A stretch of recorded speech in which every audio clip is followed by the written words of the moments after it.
Hello everyone. आज हम history पढ़ने जा रहे हैं।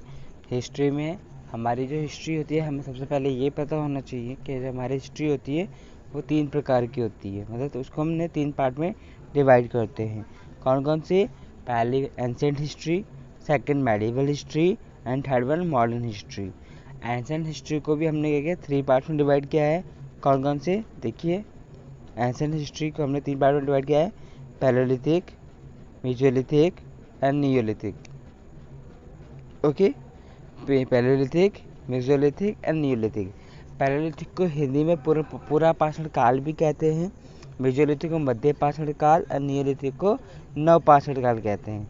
जो हमारी पैलेलिथिक पीरियड है, उसका टाइम पीरियड की अगर बात करी जाए, उसका टाइम पीरियड है 2 मिलियन ईयर्स अगो से लेके 12,000 BC तक। ठीक है।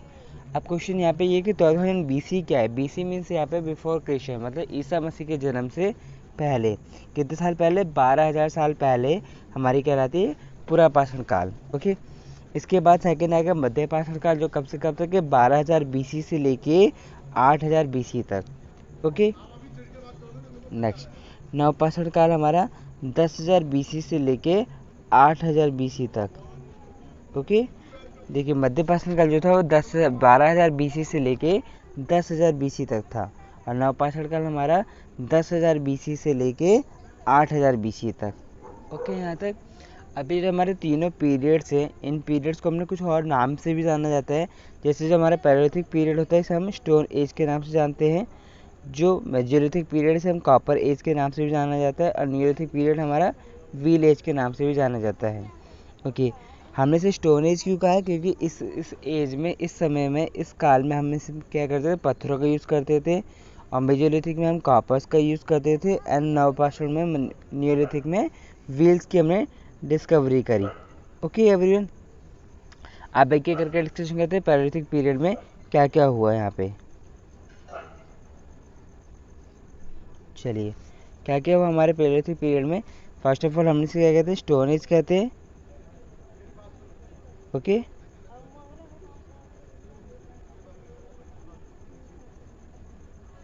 हाँ, क्या कहते हैं? स्टोन एज कहते हैं। स्टोन एज में क्या क्या हुआ था? फायर का इन्वेंशन भी इसी एज में हुआ था, और हम क्या करते थे? यहाँ पे हंटिंग करते थे। ओके। और कुछ नहीं, आपको सब पढ़ना समझना है। नेक्स्ट हमारा जो मेसोलिथिक पीरियड है, मध्य पाषाण काल, इसे हम कॉपर एज के कहते हैं। ऐसा क्यों? क्योंकि इस समय हमारा कॉपर की डिस्कवरी हुई थी। चलिए आगे, इसमें हमने क्या कल्चर को डेवलपमेंट किया, मतलब कि कुछ रूल्स रेगुलेशन रीति रिवाज को फॉलो करने स्टार्ट किए। जो हमारे टूल्स बनने होते थे पिछले काल में, स्टोन के बने होते थे, उनको हमने क्या किया? शार्प किया, एंड हमने ग्रुप में रहना स्टार्ट किया।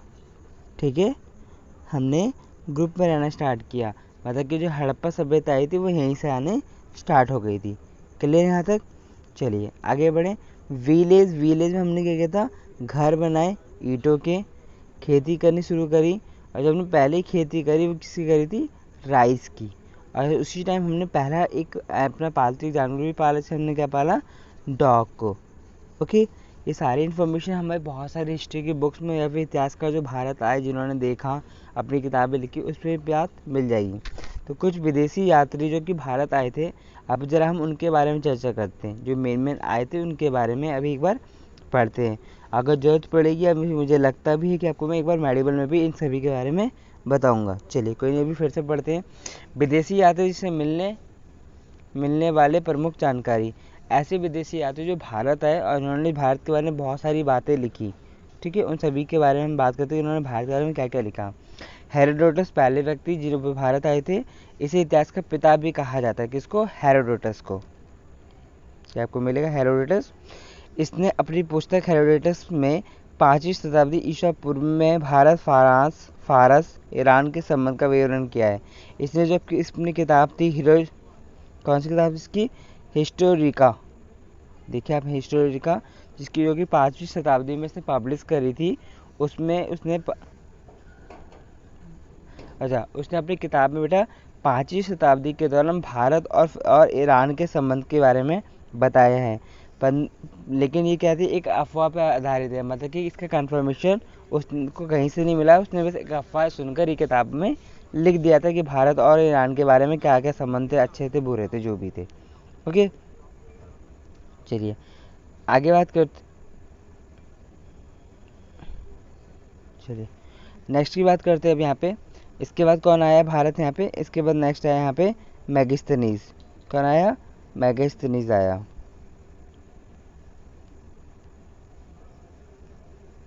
Wait 1 second, yes. जब मैगिस्थनीज आया, इसने क्या किया, ये सेलुकस निकेटर का राजदूत था। किसका निकेटर, किसका राजदूत था ये, सेलुकस निकेटर। एक राजा हुआ करते थे जो कि चंद्रगुप्त मौर्य के दरबार में रहता था। कौन, मैगिस्थनी चंद्रगुप्त मौर्य के दरबार में भी रह चुका है। इसने अपनी एक पुस्तक लिखी, इस पुस्तक का नाम क्या था, इंडिका। इसने इंडिका पुस्तक में इंडिया के बारे में और उस ज़माने के राजा थे जो इंडिया में मौर्य साम्राज्य के बारे में बहुत सारी चीज़ें लिखी थी। ठीक है, समाज और सांस्कृतिक इन्फॉर्मेशन लिखी गई थी। उसी टाइम क्या था, यहाँ पे चीनी एक लेखक भी आए थे उस ज़माने में, जिनका नाम क्या है, फायान। इतिहास के अकॉर्डिंग तो बहुत इंपॉर्टेंट नेम है ये चीनी यात्री गुप्त नरेश चंद्रगुप्त द्वितीय के दरबार में आया था। किसके दरबार में आया था, चंद्रगुप्त द्वितीय के दरबार में आया था। इसने मध्य प्रदेश की संस्कृति के विषय में लिखा था और ये 14 वर्षों तक भारत में रहा। उसके बाद ये वापस लौट गया। कौन, फायान। ठीक है, उसके बाद अब बात करते हैं यहाँ पे, जब हमारे ये इतना टाइम पीरियड बीता, वो हमने पीछे अभी डिस्कशन किया था किस बारे में, कि हमने एंशिएंट पीरियड में पैलेलिथिक, मेसोलिथिक, नियोलिथिक पढ़ा। उस नियोलिथिक के बाद हमने क्या किया, अपना एक साम्राज्य बनाना स्टार्ट किया, मतलब एक ग्रुप बनाना स्टार्ट किया और लोगों ने रहना स्टार्ट किया। कब, 8000 BC के बाद। बात कही जाए नियोलिथिक पीरियड कब से कब तक था, 10,000 से लेके 8000 BC तक था। उसके बाद क्या हुआ, हमने क्या किया, सेटलमेंट रहना स्टार्ट किया, मतलब हम लोगों ने यहाँ पे रहना स्टार्ट किया।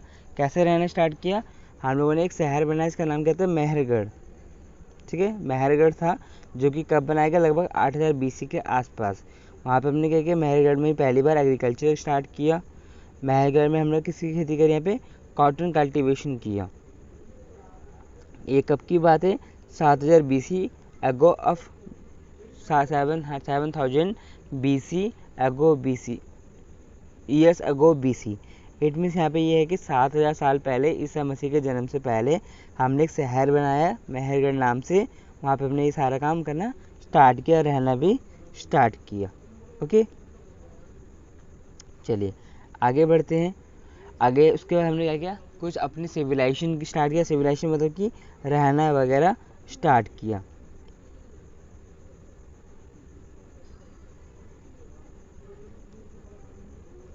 चलिए कैसे रहना स्टार्ट किया, उसको हमने जो रहना स्टार्ट किया उसको हमने क्या बोला यहाँ पे, सिविलाइजेशन को सिंधु सभ्यता। आपने बहुत नाम सुना होगा, इंडस वैली सिविलाइजेशन या फिर इंडस सिविलाइजेशन, सिंधु सभ्यता, जो कि कब से कब तक थी, 2400 BC से लेकर 1700 BC तक। मतलब अगर ईयर्स कैलकुलेट करेंगे तो लगभग 700 ईयर्स तक वो सभ्यता चली। उसके बाद ये समाप्त हो गई। चलिए आगे बात करते हैं, discover of Indus valley civilisation. किसने जो है डिस्कवरी करी थी, इसकी खोज करी थी, राय बहादुर दयाराम साहनी ने। मोस्ट इंपॉर्टेंट नेम है आपके एग्जाम के पॉइंट ऑफ व्यू से, कि who discover the Indus valley civilisation, Rai Bahadur Dayaram Sahni. Okay, इस समय को हम यहाँ पे ब्रॉन्ज एज भी कहते हैं। जो इंडस वैली सिविलाइजेशन है ये हमारा ब्रॉन्ज एज भी कहलाता है। ऐसे क्यों, क्योंकि इस समय ये लोग ब्रॉन्ज का बहुत ज़्यादा प्रयोग करते थे। कौन, सिंधु सभ्यता के जो लोग थे। सिंधु सभ्यता के सर्वाधिक पश्चिमी पुरास्थल दासक नदी के किनारे स्थित चित्तौड़ बलूचिस्तान, पूर्वी पुरास्थल हिंडन नदी के किनारे आलिमगंजपुर, देखो यहाँ पे लिखा है, जिला मेरठ उत्तर प्रदेश, उत्तरी पुरास्थल चिनाब नदी के तट पर अखनूर के निकट मादा जम्मू कश्मीर, तथा दक्षिण पुरास्थल गोदावरी नदी के किनारे दायमनाबाद, मतलब जिला अहमदनगर महाराष्ट्र तक फैला हुआ था। मतलब अगर बात करें सिंधु सभ्यता कहाँ से कहाँ तक फैली हुई थी, तो ये देख सकते हैं आप यहाँ पे बलूचिस्तान, जो कि आज पाकिस्तान के अंदर है, पाकिस्तान के पास है, वहाँ से लेके हमारे महाराष्ट्र तक फैला हुआ था। कौन, इंडस वैली सिविलाइजेशन। ठीक है, ओके। इसके बाद और भी कई सारे सिविलाइजेशन आए, जो कि मेनली हम यहाँ पे बात करते हैं कुछ की, सबकी बात नहीं कर रहे। जैसे कि आपने सुना होगा मोहनजोदड़ो, हड़प्पा, रोपन, गढ़वारीवाल, धोलावीरा, राखीगढ़ी एंड कालीबंगान। ये सारी क्या थे, मेन सिविलाइजेशन थी, या फिर ग्रुप थे लोगों के समूह, टाइम पे आए या फिर रहे, बट इनका ये यहाँ पे नेम है केवल, इनकी ज़्यादा कुछ जरूरत है नहीं। और भी कुछ है, जैसे कि यहाँ पे बात करें लोथल, और था सूतकोदा। कौन सा? सूतकोता कोदात। ये कहाँ पे थे? जो कि सिंधु सभ्यता का बंदरगाह था। मतलब ये जगह थी जहाँ पे क्या था, सिंधु जो सभ्यता थी उनका बंदरगाह था। बंदरगाह क्या होता है? जहाँ पे नाव को रोका जाता है, सामान लाया और ले जाया जाता है। ठीक है, आगे बढ़ते हैं। पशु में कुबाड़ वाला सांड इस सभ्यता के लिए सबसे पूजनीय था। कुबाड़ वाला सांड जो था इसमें सबसे ज़्यादा पूजनीय था। मतलब ये लोग किसकी पूजा करते थे? एक सांड की, जो कि कैसा था? कुबाड़ वाला। आप गूगल करके कुबाड़ वाला सांड चेक कर सकते हैं कि कैसे दिखाई देता है। ओके, चलिए आगे बढ़ते हैं। नेक्स्ट यहाँ पे कि मोहनजोदड़ो से कुछ इन्फॉर्मेशन मिली। कौन कौन सी इन्फॉर्मेशन मिली थी हमें? देखिए, 1 मिनट वेट कीजिए।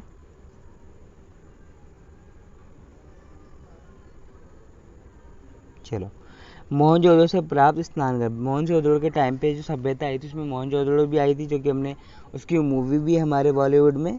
मोहनजोदड़ो के टाइम पे क्या क्या फेमस थी? स्नानघर, मतलब कि जो उनका नहाने का बाथरूम था बहुत बड़े बड़े होते थे। उनकी नालियों का सिस्टम सबसे बेटर होता, आज के ज़माने से भी अच्छा। उनके ज़माने क्या था? उनके अनाज गोदाम पाए गए।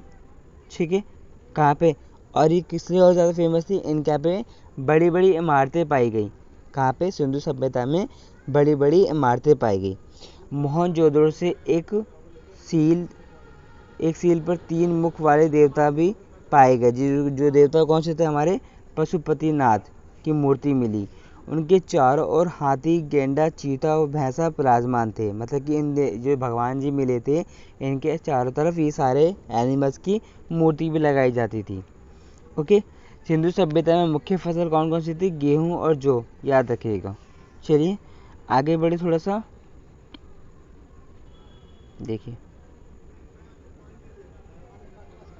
ये जो हमारी सभ्यता आई कौन कौन सी आई और कहाँ कहाँ पर आई। ये सभ्यता आई, जैसे कि पहले ही एक प्रमुख स्थल बताते हैं हड़प्पा, जो कि कहाँ पे बसी थी? रावी नदी के किनारे। ठीक है, इसकी खोज किसने करी? दयाराम साहनी। एक सेकेंड मैं मार्कर जरा यूज़ कर लूँ।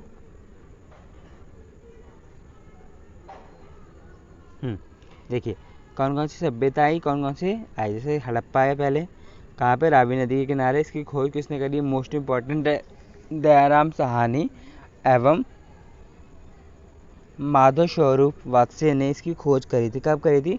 1921 में। और कहाँ पर? पाकिस्तान के मोंटगोमरी जिला के पास। ओके, सेकेंड है मोहनजोदड़ो, जो कि सिंधु नदी के किनारे बसी थी। इसकी खोज किसने करी थी? राखलदास बनर्जी ने 1922 में पाकिस्तान के लरखना जिला के पास में इनकी खोज हुई। ओके, नेक्स्ट एक और है हमारे पास मेन रोपण, जो कि सतलज नदी के किनारे थी। इसकी खोज किसने करी थी? जगदत्त शर्मा ने 1953 से 1956 के बीच में, जो कि पंजाब के रोपड़ जिले के पास पाया गया। नेक्स्ट और एक और इम्पॉर्टेंट यहाँ पे लोथल, जो कि कहाँ पे थी? भोगवा नदी के किनारे। जिसकी खोज किसने करी? रंगनाथ राव ने। कब करी? 1955 और 1962, 2 बार इसकी खोज करी गई डिटेल में थोड़ी सी। कहाँ पे ये पाया गया? गुजरात के अहमदाबाद ज़िले में पाया गया। ओके एवरीवन, ये 4-5 महत्वपूर्ण सभ्यता थी जो उस ज़माने में पाई गई। उनकी खोज किसने करी? मोस्ट इम्पॉर्टेंट है। और वो कहाँ पर पाई गई थी? हमारे किस नदी के किनारे? ये आपके लिए बिल्कुल इम्पॉर्टेंट पॉइंट है। ओके, आगे बढ़ते हैं। नेक्स्ट देखिए वैदिक एज। इसके बाद क्या हुआ? यहाँ पे वैदिक एज आया, वैदिक काल आया, जिसमें हमारे क्या थे? वेद लिखे गए। वेद आपने पढ़ा होगा, 4 प्रकार के हमारे वेद बने थे: ऋग्वेद, सामवेद, यजुर्वेद एंड अर्थवेद। चलिए आगे बात करते हैं। वेद को भी हमने क्या किया? 2 पार्ट में डिवाइड किया है। कौन सा? एक यहाँ पे ऋग्वैदिक काल और एक है उत्तर वैदिक काल। वेट,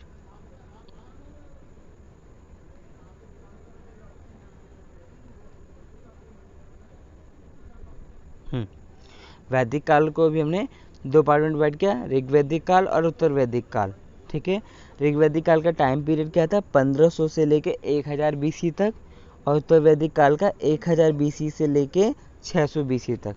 ठीक है, इस दौरान क्या थे? यहाँ पे आर्य आए थे भारत, इराक वगैरह देश से।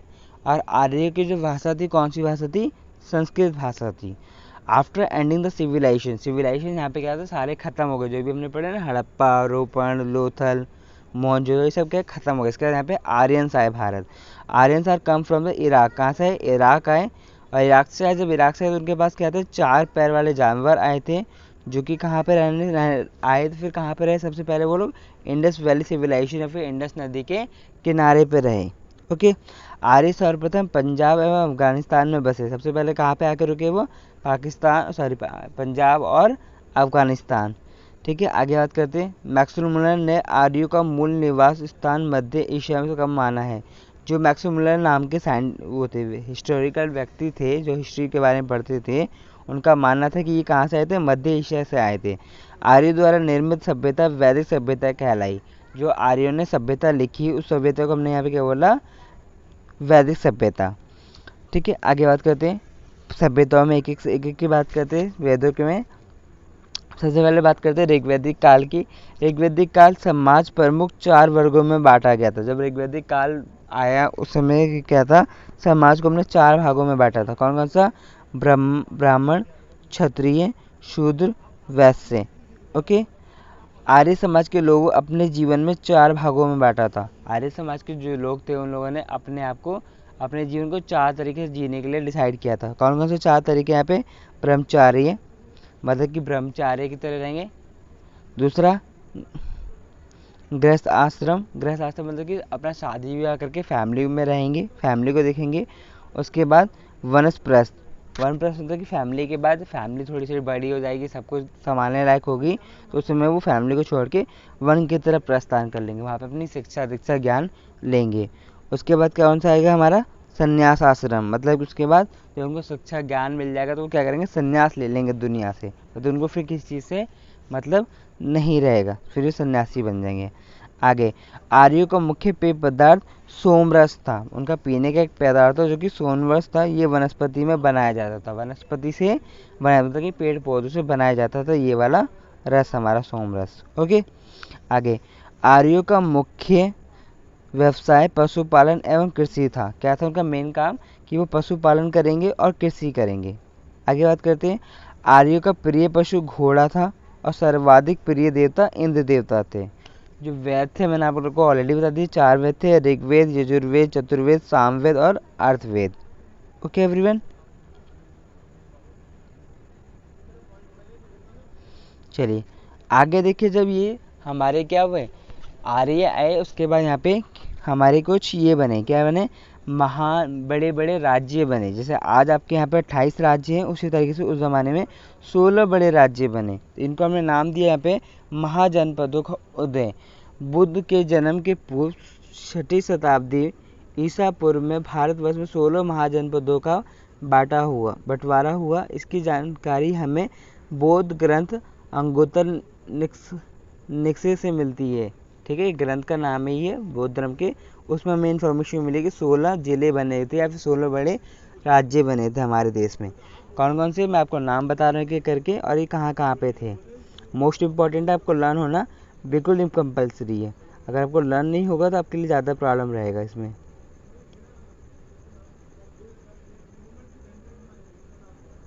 वेट,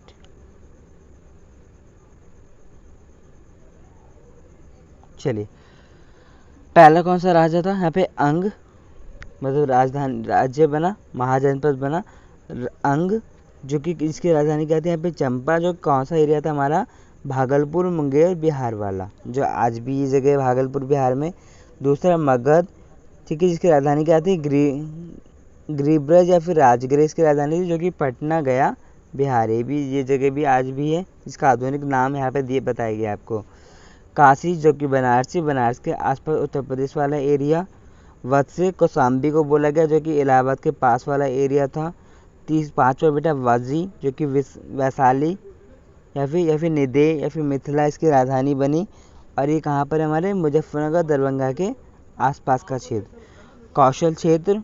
कौशल नाम का राज्य हमारा, जिसकी राजधानी क्या थी यहाँ पे, श्रावस्ती, जो कि कहाँ पे फैज़ाबाद होगा, फैज़ाबाद उत्तर प्रदेश। ठीक है। अवंती मोस्ट इम्पॉर्टेंट यहाँ पे, जिसकी राजधानी क्या थी, उज्जैन या फिर महिष्मती, जो कि कहाँ पे, भालवा मध्य प्रदेश में। नेक्स्ट यहाँ पे पंचाल, जो कि हमारे इसकी कैपिटल क्या थी, कपिलमय या फिर जो कि किसके निकट थी यहाँ पे, बरेली, बदायूं, फर्रुखाबाद उत्तर प्रदेश के निकट थी। 10वां यहाँ पे चेदी, जिसकी राजधानी क्या थी यहाँ पे शक्तिमती, बुंदेलखंड उत्तर प्रदेश के पास। क्रू इंद्रप्रस्थ के नाम की राजधानी थी, जो कि आधुनिक दिल्ली, मेरठ, हरियाणा वाला क्षेत्र है ये हमारा, ठीक है। 12वां देखिए मत्स्य, इसकी राजधानी क्या थी यहाँ पे विराटनगर, जयपुर, राजस्थान वाला एरिया पूरा। कंबोज, जिसकी राजधानी थी हटक, राजौरी एवं हजारा क्षेत्र उत्तर प्रदेश वाला। सूरसेन नाम का जिला, जो कि इसकी कैपिटल क्या थी मथुरा वाला यूपी। आसमक, पोटली, इसकी राजधानी है फिर पोतन, जो कि गोदावरी नदी के किनारे दक्षिण भारत का एकमात्र जनपद। गंधार लास्ट वन, जिसकी राजधानी क्या थी तक्षशिला, जो कि रावलपिंडी या पेशावर पाकिस्तान में पाया गया। ओके, ये 16 जो है आपको याद होने जरूरी है। अगर आप इसके स्क्रीनशॉट अपने पास रखेंगे, फिर पूरा PDF आपको चाहिए तो आप मुझसे लीजिए और उसको पढ़िए जरूर, तभी आपको कुछ फ़ायदा होगा। चलिए आगे बढ़ते हैं। इसी टाइम यहाँ पे क्या हुआ, जैन धर्म की भी स्टार्टिंग हुई, शुरुआत हुई, जैन धर्म का भी क्या हुआ, आगाज हुआ। चलिए,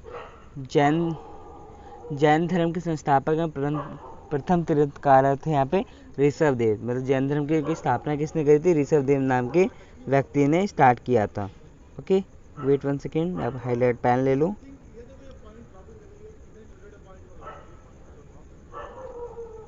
चलो, किसने करी, ऋषभ देव ने करी।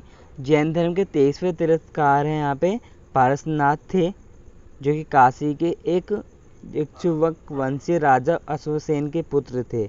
इन्होंने 30 वर्ष की अवस्था में संन्यास का जीवन को स्वीकारा और इनके द्वारा शिक्षा दी गई 5 मेन शिक्षा है जैन धर्म में। कौन सा, हिंसा नहीं करना, सदा सत्य बोलना, चोरी न करना, संपत्ति न रखना, मतलब कि एक्स्ट्रा मनी नहीं रखना, जैसे आज की डेट में होता है ना ब्लैक मनी, ऐसा नहीं रखना, इच्छाओं को वश में करना, ठीक है, अपनी अपनी इच्छाओं को वश में करना। इसके बाद 23वें के बाद 24वें कौन है, महावीर स्वामी, जिनकी हम आज भी पूजा करते हैं। महावीर स्वामी जैन धर्म के 24वें एवं अंतिम तीर्थंकर थे। तीर्थंकर मतलब बेटा यहाँ पे गुरु के बारे में बोली जा रही है। महावीर का जन्म 540 ईसा पूर्व में कुंडाग्राम वैशाली में हुआ था, ठीक है। इनका बचपन का नाम वर्धमान था। ओके, इनके पिता का नाम सिद्धार्थ था, माता जी का नाम त्रिशला था। इनकी पत्नी का नाम यशोदा, पुत्री का नाम अनुजा प्रियदर्शनी था। क्लियर, ये सारे पॉइंट्स आपको लर्न होना जरूरी है। मैंने इसमें सारे मेन पॉइंट लिखी है, ये सारा ही आपको लर्न होना बिल्कुल कंपलसरी है। इन्होंने 30 वर्ष की उम्र में माता पिता की मृत्यु के पश्चात अपने भाई नंदीवर्ध से अनुमति लेकर संन्यास जीवन अपनाया। जब उनके माता पिता की उम्र मृत्यु हो गई, जब ये 30 साल के थे, तो इन्होंने क्या किया, अपना राजपाट छोड़ के जंगल में चले गए। वहाँ पे 12 साल तक उन्होंने तपस्या करी, तब जाके इनको क्या हुआ, कौन सी, त्रिजुपलिका नदी के किनारे ज्ञान प्राप्त हुआ, ठीक है। यहाँ पे इनको क्या हुआ, पूरा ज्ञान प्राप्त हुआ। चलिए आगे। इसी समय महावीर जिन क्या बने, जिन बने, मतलब विजेता कहलाए, अर्थ पूज्य हुए, निग्रंथ बंधहीन कहलाए, ठीक है। इसी टाइम इनको हमने, जब उनको ज्ञान प्राप्त हुआ 12 वर्षों के बाद, तो हमने उनको यही सारे नामों से कहने लगे। जैन धर्म को 2 संप्रदायों में बांटा गया है, श्वेतांबर और दिगंबर। श्वेतांबर कौन होते हैं, जो कि सफ़ेद कपड़े पहनते हैं, और दिगंबर वो होते हैं जो कि कपड़े नहीं पहनते, और आज भी ऐसे लोग आपको मिल जाएंगे। 72 वर्ष की आयु में महावीर स्वामी की मृत्यु हो गई। मृत्यु होने का मेन रीज़न ये था कि उन्होंने क्या किया था, निवारण किया। निवारण मतलब कि जल और अन्न का ग्रहण नहीं करेंगे। 468 ईसा पूर्व में बिहार के राज्य पावापुत्री राजगिरी में हुई उनकी मृत्यु। जगह आपको नाम याद रखना बिल्कुल कंपलसरी है, ज़रूरी है। आगे बात करते हैं इसी टाइम फिर बौद्ध धर्म का भी स्टार्टिंग हुई। बौद्ध धर्म के संस्थापक कौन थे, हमारे गौतम बुद्ध थे। आप सभी को ये नाम पता होगा। वेट, चलो, बौद्ध धर्म के संस्थापक कौन है, गौतम बुद्ध, ठीक है। इनका एशिया में जातीय पूज्य, लाइट ऑफ एशिया के नाम से भी कहा जाता है। गौतम बुद्ध का जन्म 563 ईसा पूर्व में हुआ था। कहाँ पे हुआ था, कपिलवस्तु के लुम्बिनी नामक स्थान पे हुआ था। इनके पिता के क्या नाम था, सुधोधन, ठीक है, साक्यगढ़ के मुखिया। इनकी माता माया देवी की मृत्यु इनके जन्म के 7वें दिन ही हो गई थी। इनका पालन पोषण इनकी सौतेली माँ गौतमी ने किया। इनके बचपन का नाम सिद्धार्थ था। गौतम बुद्ध का विवाह 16 वर्ष की अवस्था में यशोधरा के साथ हुआ। इनके पुत्र का नाम राहुल था। सिद्धार्थ जब कपिलवस्तु की सैर पर निकले तो उन्होंने 4 दृश्यों को क्रमशः देखा। उन्होंने जब एक बार अपने महल से निकलते समय उन्होंने देखा कि उनके महल में क्या क्या चल रहा है। उन कुछ चीज़ों को देख के बहुत दुखी हुआ। फिर उन्होंने क्या किया, अपना राजमहल छोड़कर त्याग करके जंगल में चले गए शिक्षा प्राप्त करने के लिए। किन किन चीज़ों को देखा उन्होंने देखा, एक बूढ़ा व्यक्ति मिला उनको, एक बीमार व्यक्ति मिला, एक शव मिला, डेड बॉडी मिली और एक सन्यासी मिला।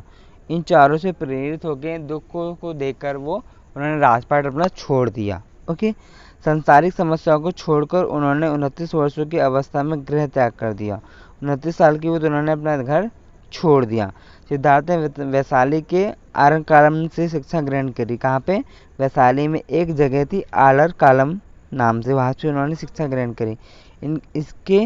इसके प्रथम गुरु थे, किसके? बौद्ध धर्म के प्रथम गुरु थे। चलिए लास्ट है आज के लिए हमारे पास। लास्ट यहाँ पे क्या है, 6 वर्ष की कठिन तपस्या के बाद 35 वर्ष की आयु में वैशाख के पूर्णिमा की रात निरंजना नदी के किनारे पीपल वृक्ष के नीचे ज्ञान प्राप्त हुआ। किनको? गौतम बुद्ध को ज्ञान प्राप्त हुआ 6 साल की तपस्या के बाद। ज्ञान प्राप्ति के बाद सिद्धार्थ नाम से जाना जाने लगा इनको, गौतम बुद्ध को। वह स्थान बोध गया कहलाया, जहाँ पर उनको ज्ञान प्राप्त हो जगह को हमने क्या बोला? बोध गया, जो आज भी बिहार में है, जहाँ पे आज भी उनके नाम की पूजा और मंदिर वगैरह है वहाँ पे। आगे बात करते हैं, बुद्ध ने अपना प्रथम उपदेश सारनाथ के ऋषि तंबर में दिया। कहाँ पे दिया अपना पहला ज्ञान? उन्होंने सारनाथ में एक जगह था, यहाँ पे ऋषि प्रथम नाम की जगह थी, जिसे बौद्ध ग्रंथों में धर्म प्रबंधन कहा गया। ठीक है, बुद्ध ने अपने उपदेश कौशल, वैशाली, कौशाम्बी एवं अन्य राज्यों में दिए। इसके प्रमुख अनुयायी शासक थे बिंबिसार, प्रसेनजित व दाइन। इनके क्या थे? मेन क्या थे? स्टूडेंट्स कह सकते हैं। ओके, बुद्ध की मृत्यु 80 वर्ष की आयु में हो गई, 483 ईसा में। कहाँ पे? कुशीनारा में, देवरिया, उत्तर प्रदेश के पास। बच्चों द्वारा अर्पित भोजन करने के बाद हो गई, जिसके बुद्ध धर्म में महापरिनिर्वाण कहा गया। एक अनुसूचित के अनुसार मृत्यु के बाद बुद्ध के शरीर में अस्त्रों को 8 भागों में बांटकर उन पर 8 स्तूपों का निर्माण करवाया गया। ओके, चलिए थैंक यू एवरीवन। इतना हमारा एंशिएंट हिस्ट्री है। इसके आगे आपको एक वीडियो मिलेगी, इसका नाम होगा post ancient and pre medieval. ठीक है, चलिए थैंक यू एवरीवन।